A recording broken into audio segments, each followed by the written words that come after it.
It was the summer of 1994 in the small coastal town of Grayford, the kind of place where the ocean mist clung to your skin and the streets smelled faintly of salt and old wood.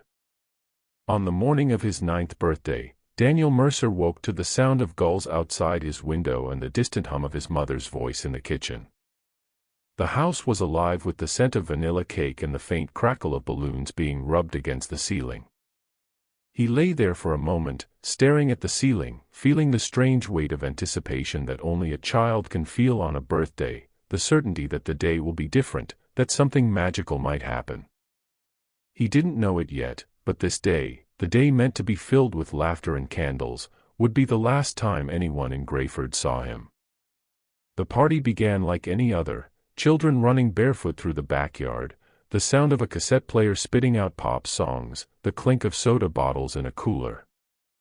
His mother, Claire, moved between the kitchen and the yard, her smile fixed but her eyes constantly scanning, counting heads. Daniel wore a paper crown, the kind that came free with the cake from the bakery, and clutched a small red toy car in his hand. It was his favorite, a gift from his late father, given to him on his 5th birthday. By late afternoon, the sun dipped lower, casting long shadows across the lawn. Claire went inside to fetch more drinks. When she returned, Daniel was gone. At first, she thought he was hiding, part of some elaborate game. But as minutes turned into hours, panic began to seep into her bones. The police came. Neighbors searched. The ocean was dragged. Flyers were printed. But Daniel had vanished, leaving behind only the red toy car, lying in the grass near the back fence. Claire had been a single mother since her husband, Mark, died in a construction accident 4 years earlier. She'd built her life around Daniel, every decision orbiting his needs. Losing him was like losing the axis her world spun on. The investigation stretched for months, then years. Leads dried up. The case file grew thick with dead ends. Claire stopped baking. She stopped singing in the kitchen. The house became a museum of Daniel's absence, his room untouched, his clothes folded in drawers, the faint scent of his shampoo lingering like a ghost. People told her to move on, but grief had rooted itself deep, and she watered it daily with memory. She replayed the day over and over, searching for something she'd missed, a shadow in the corner of a photograph, a voice in the background of a home video. But the truth remained locked away, somewhere she couldn't reach. Nights were the worst. She would wake to the sound of the wind rattling the windows and, for a split second, believe it was Daniel knocking at the door.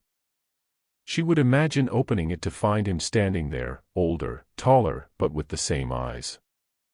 And then the silence would rush back in, heavier than before.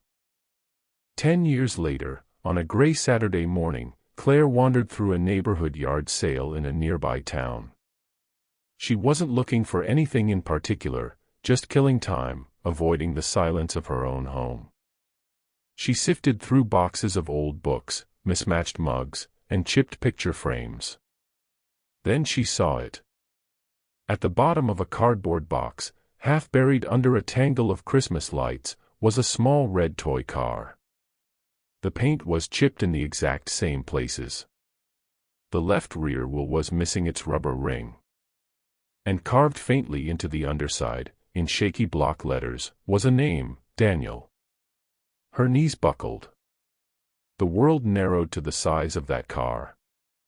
She picked it up, her hands trembling, and turned to the man running the sale. "Where did you get this?" she asked, her voice barely more than a whisper. He shrugged. "Bought a storage unit last month."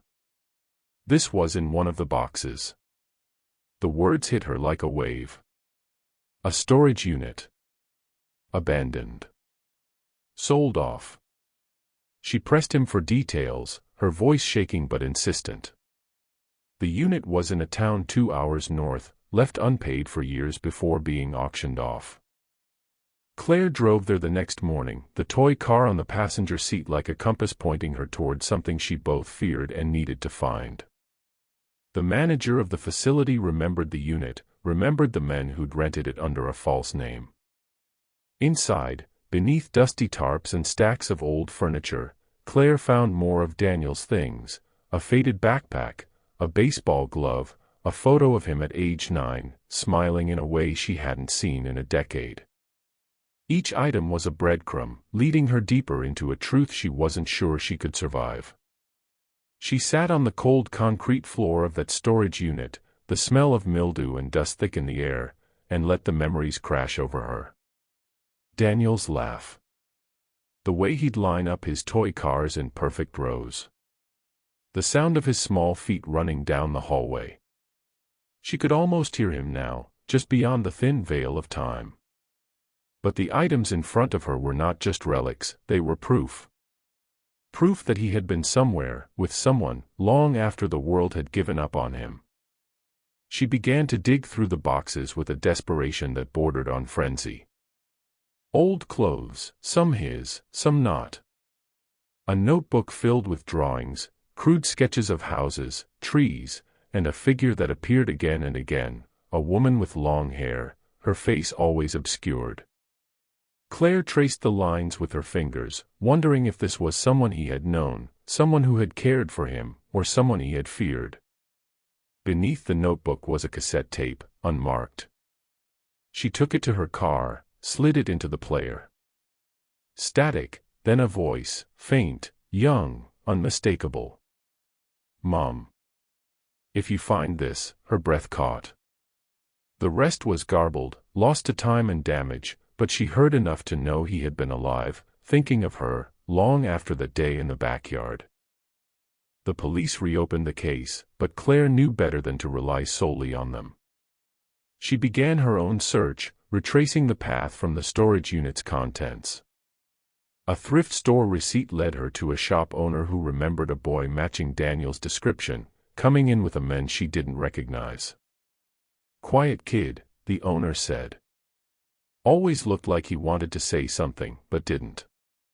Each conversation, each scrap of information, was another stitch in the tapestry of those missing years. And with each stitch came more questions.